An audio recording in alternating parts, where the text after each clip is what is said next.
En primer lugar, Carlos y la asociación en general, muchas gracias por pedirme que hable y gracias por todo el trabajo que están haciendo para concientizar y darle una voz a los pacientes, que es algo que creo que es muy importante en este momento. Así que gracias. Pensé que podría comenzar. Voy a hablar sobre miocardiopatía y los aspectos cardíacos de la amiloidosis por transtirretina, pero me pareció bien comenzar con una diapositiva que muestre todos los términos médicos que voy a emplear a lo largo de esta charla. Entonces, ATTR o TTRA es lo que nosotros llamamos comúnmente como amiloidosis por transtirretina. También podemos llamarlo HATTR o ATTRB, H de hereditario o B de variante. El wild type o el tipo salvaje es la forma no hereditaria de la amiloidosis por transtirretina. Vamos a hablar sobre la miocardiopatía, que se refiere a una afección cardíaca. También me van a escuchar hablar sobre la regresión del amiloide, y esto significa la eliminación de amiloide en el cuerpo. También voy a hablar sobre la resonancia magnética cardíaca, que es una técnica de escaneo que recientemente demostró ser muy útil para el diagnóstico de la amiloidosis cardíaca.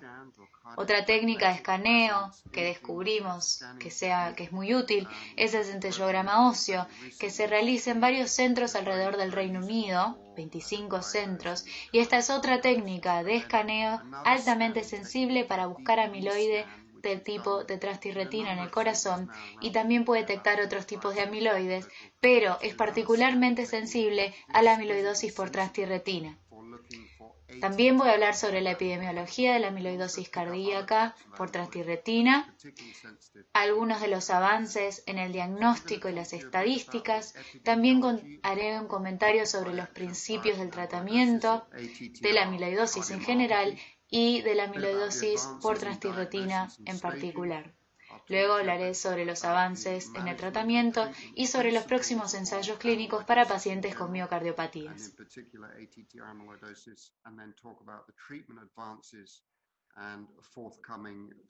Para recapitular algunas de las cosas que Mary explicó, esencialmente hay varias proteínas que pueden formar amiloide en el cuerpo humano, pero la proteína en particular que nos convoca es la proteína TTR o transtirretina. La amiloidosis por transtirretina puede ser de tipo salvaje, es decir, cuando esta proteína no está mutada y es una proteína estructuralmente normal, pero que se pliega incorrectamente, por lo general en la vejez, o también puede ser hereditaria. La versión hereditaria de la amiloidosis por transtirretina es aquella en la que la proteína sufre una mutación genética, y hay muchas, como Mary explicó, y esto lleva a un plegamiento erróneo y un depósito de amiloide donde no corresponde. Hay varias proteínas que pueden formar amiloide en el cuerpo y este gráfico lo muestra en la parte inferior, y aproximadamente un 30% de los pacientes que vemos con amiloidosis tenían amiloidosis hereditaria. Entonces la amiloidosis por transtirretina representa aproximadamente un 30% de los pacientes que vemos aquí en el Centro Nacional. Es importante tener en cuenta que debemos diferenciar los distintos tipos de amiloidosis y esto puede ser un desafío. Pero debemos hacerlo porque los diferentes tipos de amiloides se comportan de manera muy diferente y son tratados también de manera diferente. Por ejemplo, podemos tener amiloidosis AL en el corazón o puede ser amiloidosis por transtirretina, lo que afecta el corazón. Dentro de la amiloidosis AL, el tratamiento es con quimioterapia, mientras que cuando hablamos de la amiloidosis por transtirretina, el tratamiento es muy diferente y vamos a abocarnos a ello en profundidad. La amiloidosis de transtirretina de tipo salvaje, como dijimos, la proteína normal no mutada. En este caso, el órgano predominante afectado es el corazón. Esto causa una miocardiopatía, una afección cardíaca, y es una causa cada vez más reconocida que los médicos llaman insuficiencia cardíaca. Es una palabra fea, pero esencialmente es una disnea relacionada con un problema con el corazón. Por lo general afecta a personas mayores de 50 años y curiosamente en los estudios post-mortem se encuentran depósitos de amiloide en el 25% de los hombres mayores a 80 años. Por lo tanto, esta afección sin duda se vuelve cada vez más común. Un 25% de la población mayor a 80 años es una cantidad enorme de personas, no solo en el país, sino también en el mundo. Y lo que todavía no sabemos es que la gran mayoría de esas personas tal vez no son diagnosticadas con amiloidosis clínica o amiloidosis cardíaca a lo largo de su vida.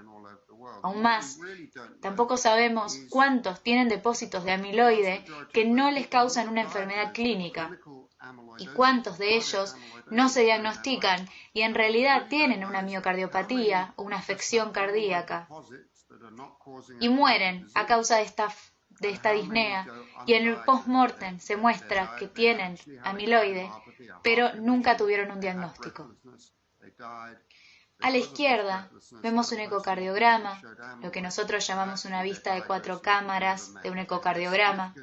Lo que se muestra aquí es que en estos pedazos blancos de aquí podemos ver el engrosamiento de las paredes del corazón.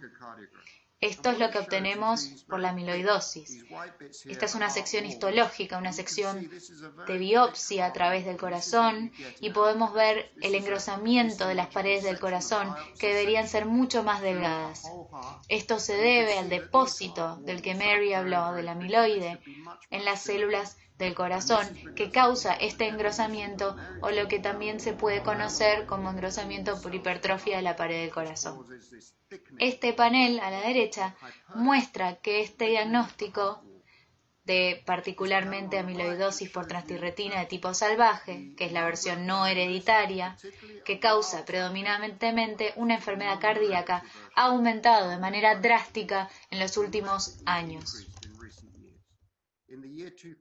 En el año 2000 teníamos un paciente que visitaba el centro, era diagnosticado con amiloidosis de tipo salvaje, pero esto ha aumentado exponencialmente desde entonces.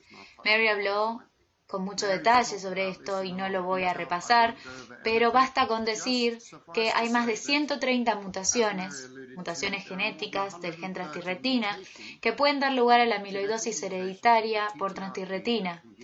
Y esto causa una miocardiopatía y una neuropatía periférica y autónoma. Por lo tanto, lo que se ve típicamente afectado son el corazón y los nervios. Hay ciertas mutaciones que tienden a dar una imagen más neuropática, mientras que hay otras mutaciones que tienden a demostrar una cardiopatía y, en menor medida, una neuropatía. Pero suele haber mucha superposición.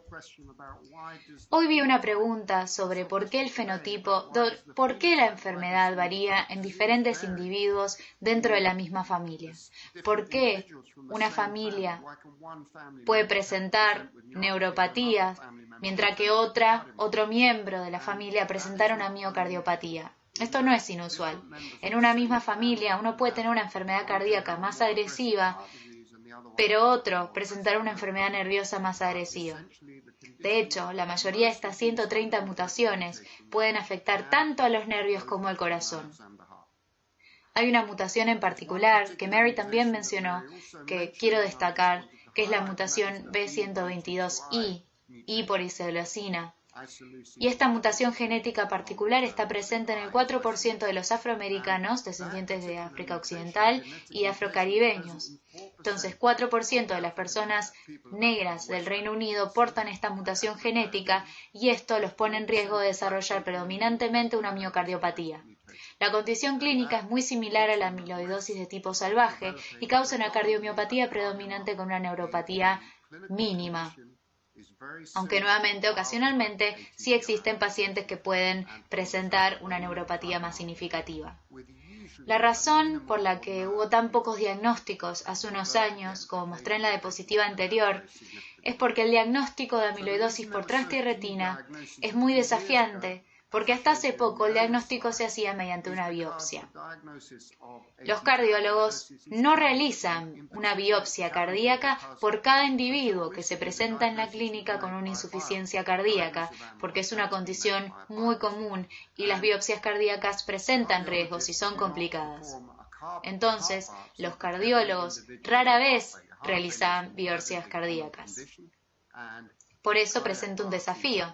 La alternativa era una biopsia de detección. Por lo tanto, esto implicaba hacer una biopsia de otra parte del cuerpo para ver si podemos recoger ciertos depósitos de amiloide en esa otra parte, y por lo general esto se realiza durante las biopsias rectales como una forma de detección.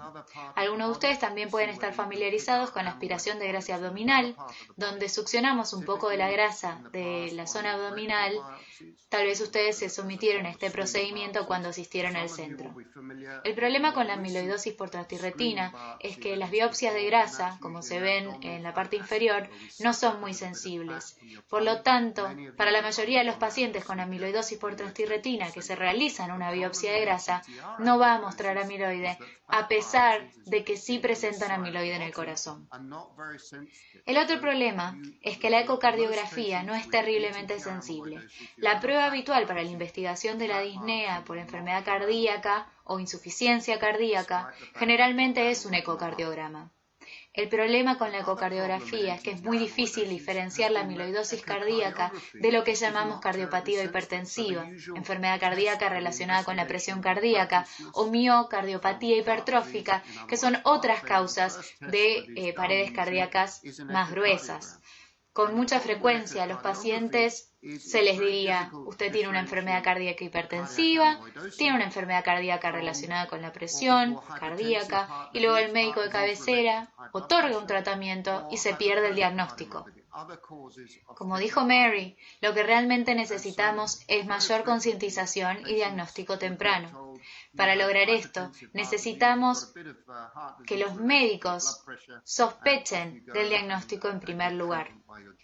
En un estudio que realizamos hace algunos años, en estos paneles a la derecha, muy tristemente muestran que el 42% de los pacientes con amiloidosis por transtirretina cardíaca fueron diagnosticados después de 4 años de tener síntomas. Y el número promedio de visitas al hospital antes de que se les diagnosticara la amiloidosis por transtirretina fue de 17 veces, como pueden ver.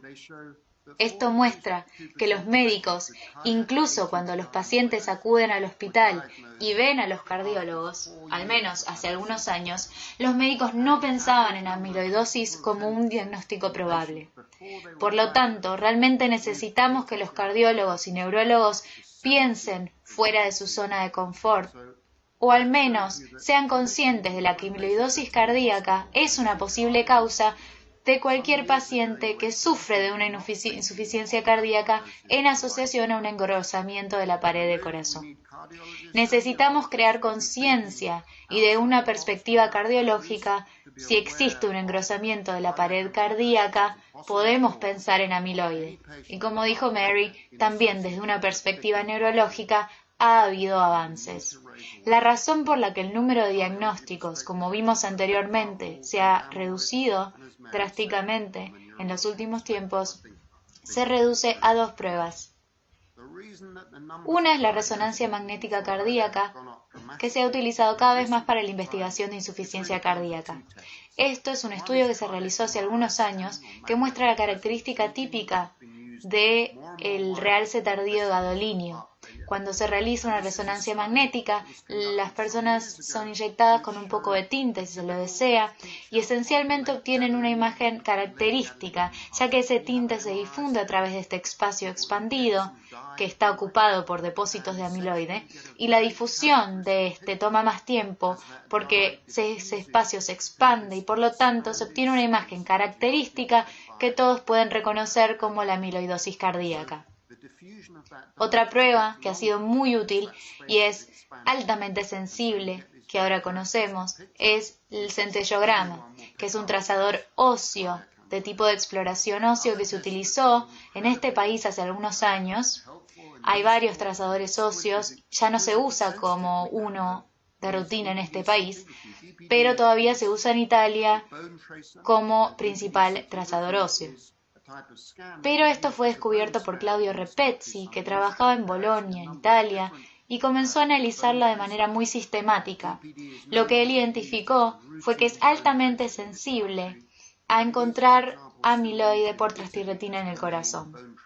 Tiene más del 99% de certeza para detectarla, y se le ocurrió este sistema de clasificación relacionada con la intensidad, con la captación en el corazón, como puede ver aquí en estas imágenes, en relación a la captación en los huesos.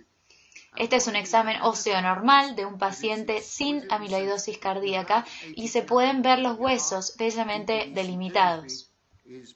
Por este lado se presenta un grado de captación en el corazón menor a los huesos y aquí tenemos una absorción en el corazón mayor que en el tejido óseo, con un grado 2, con un poco de atenuación y reducción de la señal ósea.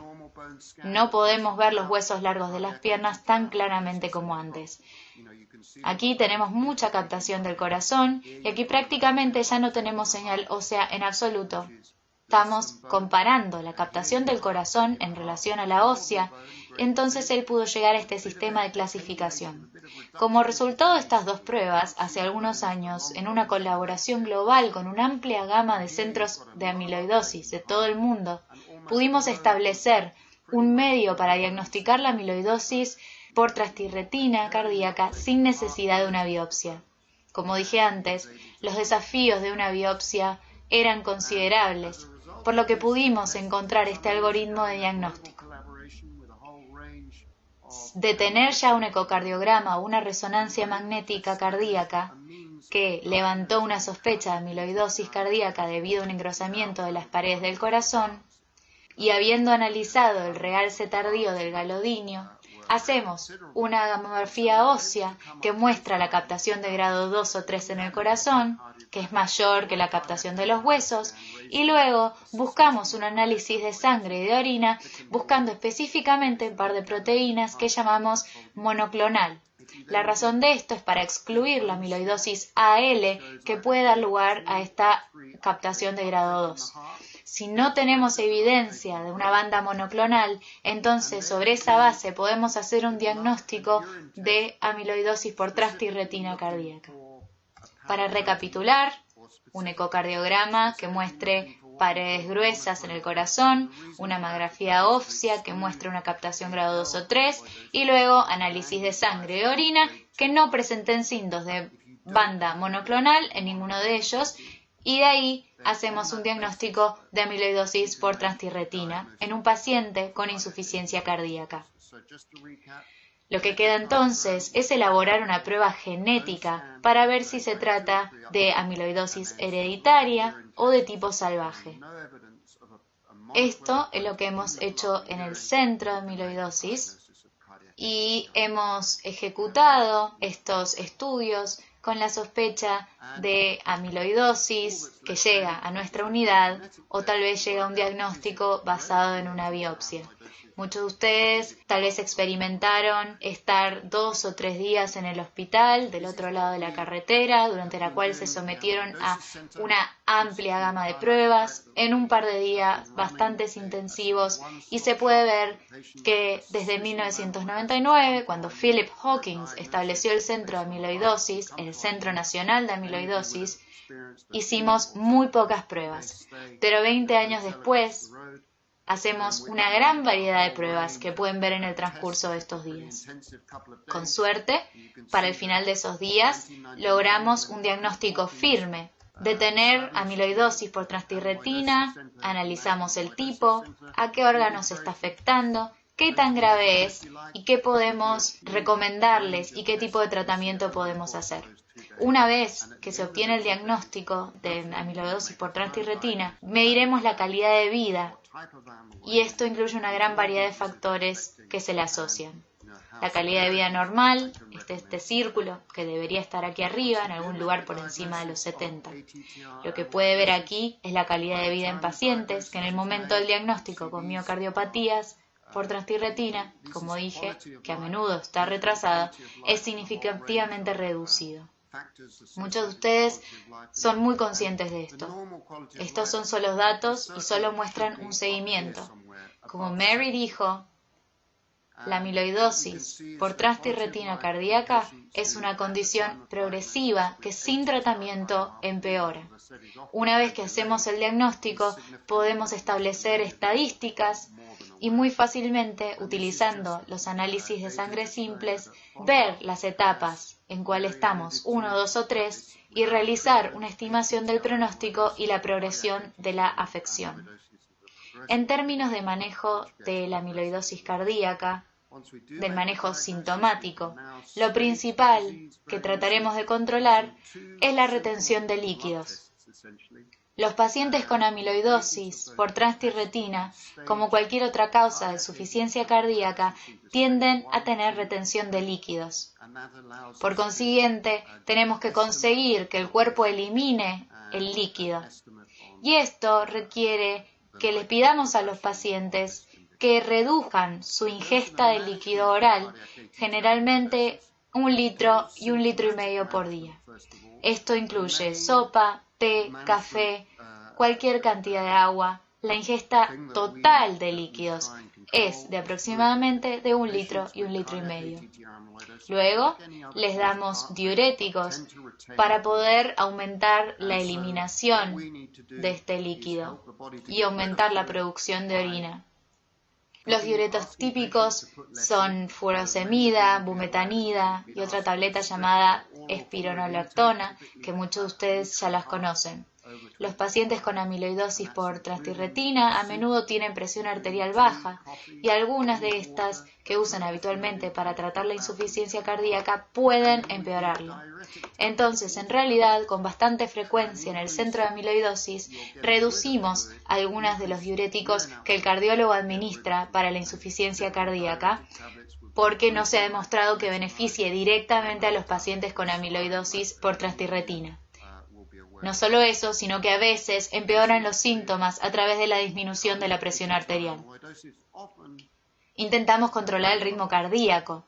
Cuando tenemos amiloidosis por transtirretina, a veces el corazón late más rápido y hay un ritmo cardíaco irregular particular, que llamamos fibrilación auricular, que es bastante común en el contexto de la amiloidosis por transtirretina. De mismo modo, el corazón puede latir más lentamente, lo que llamamos bradicardia, y en algunos de los tratamientos que usamos para tratar la insuficiencia cardíaca en general, por ejemplo, son los betabloqueantes. Estos en realidad pueden ralentizar el corazón. A veces retiramos estos medicamentos porque los corazones de los pacientes laten demasiado lento. Algunos sabrán que un paciente con amiloidosis por transtirretina cuyo corazón se ralentiza demasiado, a veces puede necesitar un marcapasos. El control del ritmo cardíaco, entonces, es un aspecto. Pero como Mary aludió, también es muy importante el mantenimiento de la masa muscular con las insuficiencias cardíacas en general y, invariablemente, esto empeorará la pérdida de peso, incluso si no tienen una neuropatía autónoma. La amiloidosis de tipo salvaje, que simplemente afecta al corazón, también puede aumentar una pérdida de la masa muscular, probablemente debido al efecto directo de la amiloide en el corazón, pero también porque los pacientes no pueden hacer tanto ejercicio debido a esa disnea, porque están fatigados, pero lo que queremos hacer es tratar de mantener el estado nutricional y la masa muscular. Por lo tanto, se requiere dentro de lo posible una alta ingesta de proteínas y también ejercicio. Como Mary dijo, debemos adaptarnos al paciente en particular, pero no existen pruebas sólidas de que un paciente con amiloidosis por transtirretina no pueda presionarse un poco y permitir quedarse un poco sin aliento. No es necesariamente algo que debemos exagerar, porque es importante, pero al mismo tiempo sí se recomienda hacer un poco de ejercicio. Ahora volquemos nuestra atención al tratamiento y en particular a los principios del tratamiento. Los principios fundamentales de tratamientos para cada tipo de amiloide es la razón por la cual necesitamos saber de qué tipo de amiloide estamos hablando para reducir la concentración de la proteína que produce el amiloide. En este caso, queremos reducir la concentración de transtirretina en el torrente sanguíneo. Por lo tanto, la proteína transtirretina que está produciendo el amiloide del que hablamos es una proteína normal que circula en el torrente sanguíneo. Lo que queremos hacer es tratar de reducir la concentración de esta proteína del torrente sanguíneo para que no haya nada disponible para formar, plegarse mal y formar más amiloide. Así es que funcionan estos nuevos inhibidores de ARN mensajero. El paticeran y notersen trabajan para reducir los niveles de la transtirretina en el torrente sanguíneo, inhiben la síntesis de transtirretina mutada. Solo mostraré algunos datos, pido disculpas por esta diapositiva que está bastante llena, pero creo que deben concentrarse en estos análisis de aquí, que son análisis SAP. No he hablado sobre este tipo en particular de escaneos, pero se encargan de buscar amiloide en otras partes del cuerpo. Estos son pacientes con un tipo diferente de amiloide, solo para mostrar que de reducir la concentración de la proteína relevante, podemos obtener una regresión del amiloide y su eliminación. En el transcurso de 2 años, como podemos ver aquí, estos son los escaneos anteriores de todo el cuerpo. Se trata del hígado y del vaso en un paciente. Podemos ver que 2 años después hay menos masa negra en el hígado y que el amiloide en el hígado ha retrocedido y el amiloide en el vaso también lo ha hecho. Se tardó 2 años y todavía podemos ver restos de amiloide en los órganos. Pero podemos ver que la regresión del amiloide también reduce la concentración de la proteína relevante, si bien ocurre muy lentamente. Esto es lo mismo, es un tipo diferente de amiloidosis, donde se ha reducido con éxito la concentración de la proteína relevante, podemos ver la regresión del amiloide tanto del hígado como del vaso, y esto resalta las diferentes tasas de regresión de amiloide en los diferentes órganos. Podemos ver que el hígado está muy negro acá y menos oscuro acá, mientras que en el vaso persiste esta masa negra. Se redujo, sí, hubo cierta regresión, pero no la suficiente y no tanto como en el hígado. Estas son exploraciones de resonancia magnética en serie realizadas por Mariana Fontana, que dirige la unidad de resonancia magnética aquí y ha sido instrumental en el desarrollo de una resonancia magnética para la amiloidosis cardíaca que muestre que el amiloide también puede retroceder desde el corazón. Esta es la amiloidosis AL, por lo que es un tipo diferente de amiloide, pero si se suprime la afección subyacente, eliminamos la proteína relevante, entonces los depósitos de amiloide también retroceden desde el corazón. El ensayo clínico fase 3 de patisiran que condujo el uso de patisiran y NH fue principalmente un estudio neurológico para pacientes con amiloidosis hereditaria y se centró principalmente en los puntos nerviosos y los efectos de estos medicamentos en los nervios, como mencionó Mary. Solo quería mencionar el hecho de que probablemente también beneficien al corazón, y estos son datos de la misma prueba. Estos son pacientes con amiloidosis por transtirretina hereditaria y estas son las subpoblaciones cardíacas, por lo que la proporción de pacientes en este ensayo tenían amiloidosis en los nervios y el corazón. Como mencionamos anteriormente, la amiloidosis por transtirretina hereditaria comúnmente afecta a ambos, y aunque el ensayo se centró mucho en el corazón, entre los pacientes con afección cardíaca, con miocardiopatías, hubo evidencia también en relación con una serie de parámetros que utilizamos para medir la función del corazón.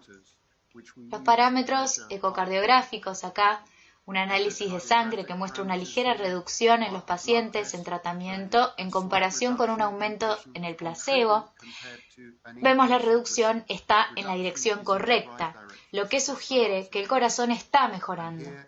Aquí se puede ver un empeoramiento marcado en un paciente que no está en tratamiento, pero menor empeoramiento en los pacientes que sí están en tratamiento con patisiran. En cuanto al empeoramiento funcional y el estado funcional de los pacientes con placebo o de los que reciben el tratamiento, hubo evidencia de un estudio que dice que estos medicamentos, o al menos el patisiran, benefician el corazón, y del mismo modo este fue el análisis realizado después de la finalización del estudio. Se tomó como parte del estudio, pero luego de su finalización. Entonces, este fue un análisis obtenido de ese estudio y los datos muestran una reducción en el número de hospitalizaciones por cualquier causa, pero también una reducción marcada en pacientes hospitalizados por causas cardíacas en pacientes con el medicamento en comparación a los pacientes con placebo. Por lo tanto, hay evidencia de que el medicamento beneficia tanto al corazón como al nervio. La otra estrategia de tratamiento para la amiloidosis por transtirretina es tratar de estabilizar la proteína transtirretina. Entonces, una es deshacerse de la proteína por transtirretina del torrente sanguíneo, como mencioné anteriormente, y la otra es tratar de estabilizar la transtirretina.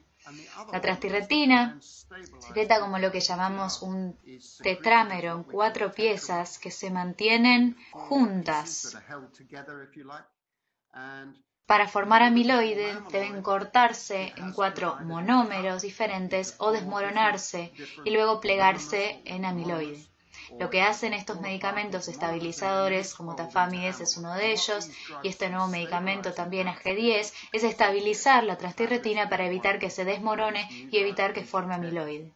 Tafamides es una droga estabilizante, es un fármaco de molécula pequeña que estabiliza la transtirretina en el tubo de ensayo. Debo decir que no estabiliza la transtirretina por completo, por lo que no es un medicamento lo suficientemente bueno como para estabilizar completamente la transtirretina. Sin embargo, definitivamente en el tubo de ensayo tiene un efecto en términos de estabilización. La compañía farmacéutica Pfizer, que elabora tafamides, desarrolló este estudio cardíaco esencialmente para pacientes con amiloidosis por transtirretina cardíaca, tanto de tipo salvaje como hereditario, donde randomizaron a 2 dosis de tafamides y algunos pacientes recibieron placebo. Y como pueden ver aquí, lo siguieron por 30 meses. Estos son los resultados principales de ese ensayo clínico. Retiraron al grupo de tafamides por lo que informaron las 2 dosis juntas y no se separaron.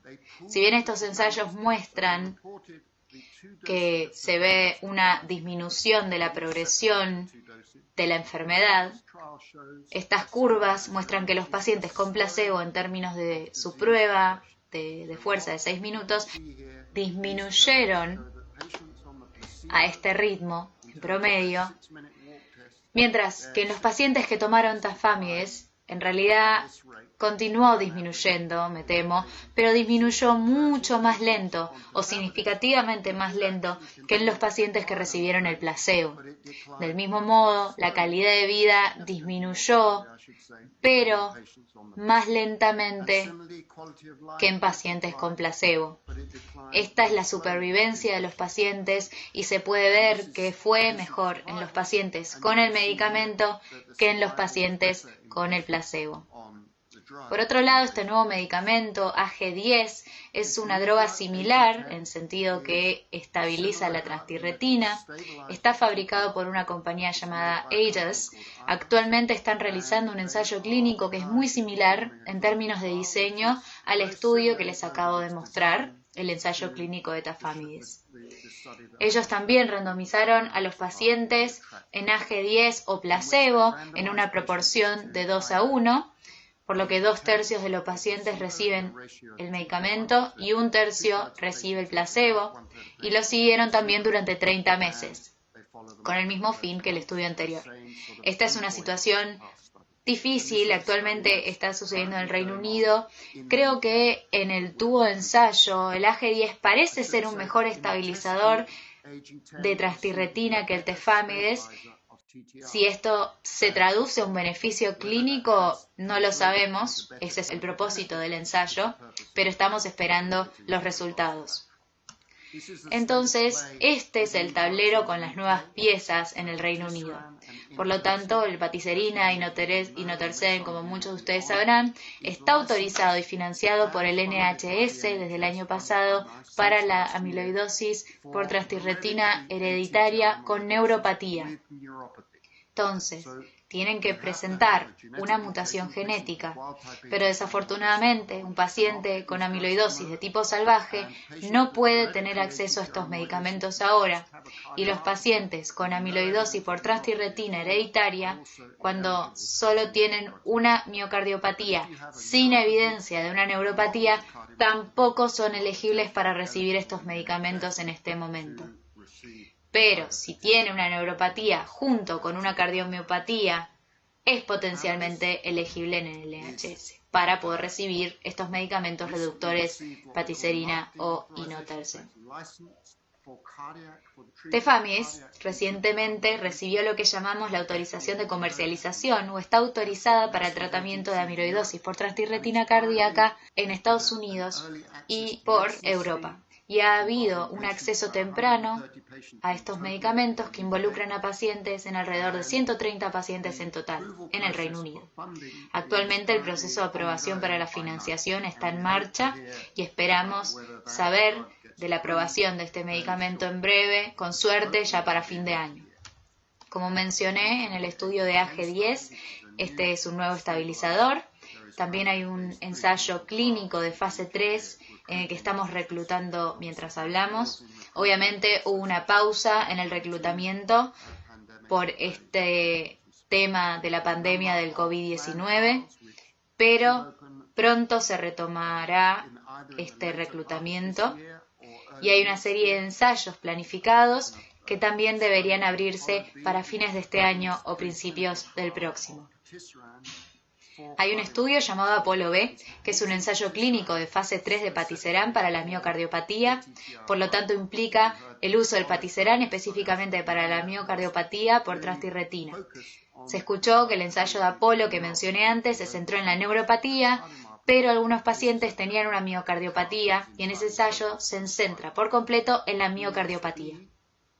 Helios B es un ensayo de fase 3 de buturizan, que es un nuevo medicamento también que reduce los niveles de transtirretina, al igual que el paticerán, pero tiene la ventaja de que se administra una vez cada 3 meses mediante una inyección subcutánea. Es mucho más simple administrar este medicamento que administrar paticerán y se probará en pacientes con cardiomiopatía en el estudio Helios B. El estudio ION-CC2 es otro estudio de un fármaco que es de una próxima generación, que, así como el buturizan, en comparación, en contraposición al paticerán, es más conveniente, ya que se administra también mediante una inyección subcutánea una vez al mes y van a realizar un ensayo en pacientes con miocardiopatía por transtirretina, tanto de tipo salvaje como hereditario. Esto también es cierto para los otros dos estudios que ya he mencionado. Es para tanto de tipo salvaje como hereditario. Luego habrá un nuevo estudio, espero más adelante este año en el Reino Unido, así como también un estudio global de una compañía que se llama Intelia. Están utilizando una tecnología completamente nueva llamada CRISPR, que prácticamente elimina la transtirretina por completo con una sola inyección, por lo que es un tratamiento potencial muy emocionante para el futuro en el que puede darse la eliminación total de la transtirretina. Lo que todavía no sabemos es si la eliminación completa de la transtirretina es algo seguro, pero de serlo, probablemente sea algo muy beneficioso en pacientes con amiloidosis por transtirretina cardíaca. Este es un paciente que tiene amiloidosis hereditaria por transtirretina y tiene una combinación de neuropatía con afectación nerviosa y cardiomiopatía. Esta es su exploración con la gamografía anterior de todo el cuerpo que muestra la captación cardíaca. Este paciente comenzó a usar paticerán, así también como un medicamento estabilizador de transtirretina, diflunisal, del que no he hablado hoy, pero es otro medicamento también estabilizador de transtirretina.